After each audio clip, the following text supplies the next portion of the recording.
Page 81. 3. Listening and strategies. Similar experiences. A and B. Listen to two people talk about their experiences with taxi cabs. Can you believe that ride home last night? That cab driver was like dangerous. I mean, he kept fiddling with his computer thing, and then he was talking the whole time on his phone. It sounded like he was having a fight with his wife or something. I know.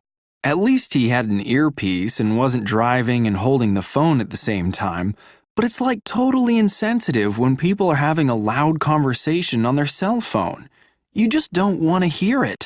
I mean, we could hardly hear each other talk. I know. And we're paying for the ride. Actually, this morning I had a similar experience on the train. There was this woman on her cell phone talking about everything she did last night on her date. She must not have realized the whole train was listening. I would have been so embarrassed. Yeah.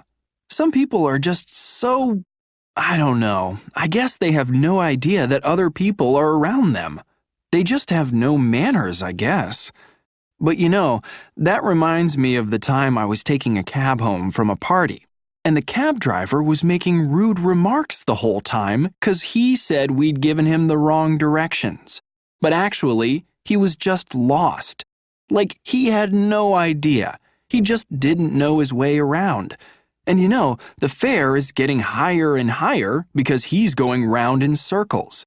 And then I go to pay him, and I, gave him $10, and the fare was like $9.70 or something. And he said, haven't you forgotten something? And I was like, no, but I think you have. You owe me 30 cents. Yeah, that's bad. I mean, they expect you to tip them, like even when you get bad service. He shouldn't have expected a tip. Well, if he did, he was wrong too. But you know, speaking of crazy cab drivers, the last time I was in a cab, the driver nearly ran over a cyclist. No way! Yep, it was pretty scary. It was a really sunny day. The sun must have been right in his eyes, so he didn't see this cyclist. He turned right, straight into the path of a bike coming from the opposite direction, and she swerved really hard to avoid us. I mean, he did stop to see if she was okay, but she was obviously really, angry and upset.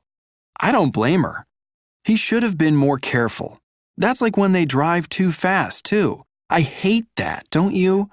You know, you're in the city and they speed down those small side streets, and it feels like they're going to hit something.